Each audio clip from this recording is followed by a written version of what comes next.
Lattafa Fakhar Black. That is the name of the fragrance.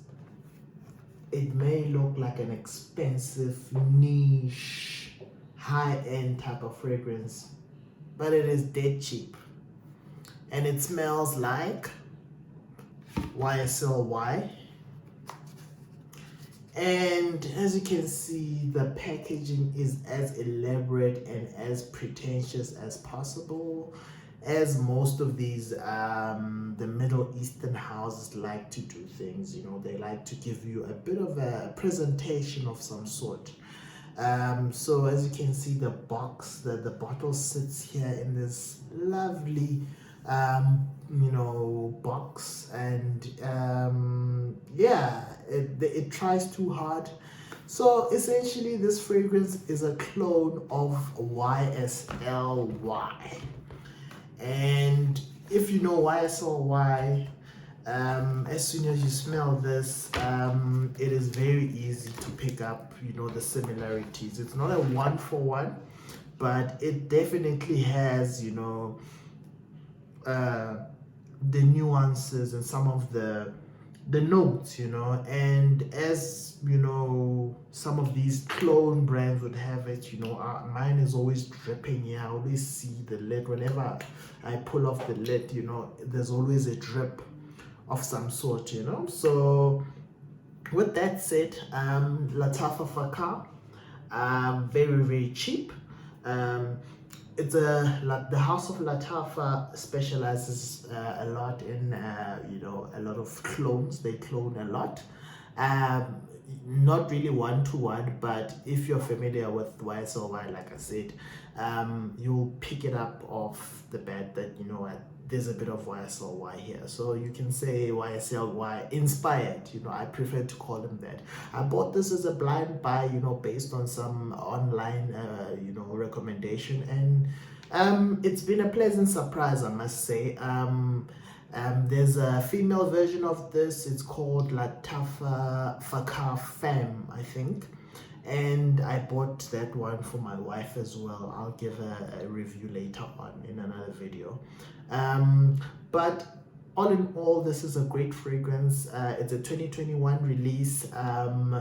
It's described as an amber type of fragrance.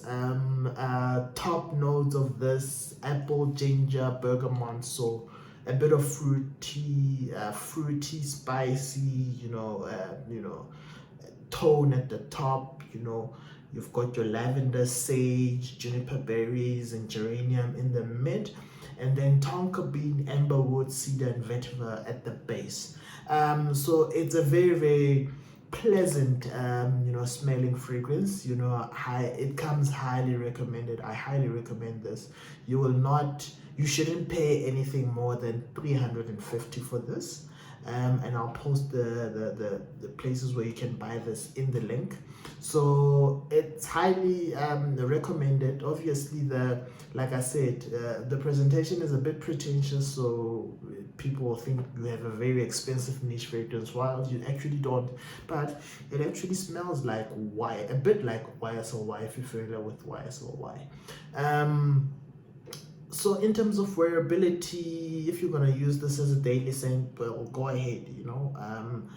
Longevity, so far I've picked up 6 to 7 hours this can do on my skin. Yeah, if you go easy, well, 6 to 7, but if you want to go more, obviously it will take you longer. It's an EDP, so it's a good concentration of fragrance.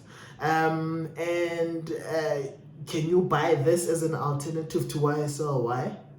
Definitely not. YSLY is the real deal. You can never compare the two, but this also has its place, in the fragrance world, So while you're preparing yourselves, while you're saving towards YSLY, this is a nice pickup, and I really enjoy this.